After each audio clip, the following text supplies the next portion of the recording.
أعوذ بالله من الشيطان الرجيم بسم الله الرحمن الرحيم.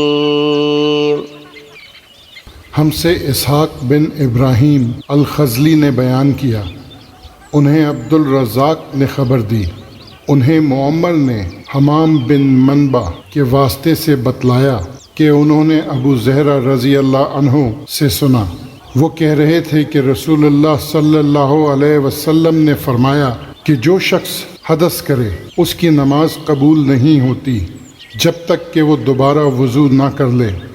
حضر موت کے ایک شخص نے پوچھا کہ حدث ہونا کیا ہے؟ آپ صلی اللہ علیہ وسلم نے فرمایا کہ پخانے کے مقام سے نکلنے والی آواز والی یا بے آواز والی ہوا۔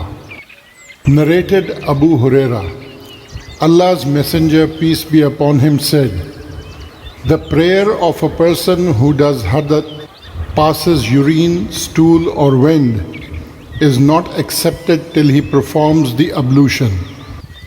A person from Hadramaut asked Abu Huraira, what is hadath? Abu Huraira replied, hadath means the passing of wind.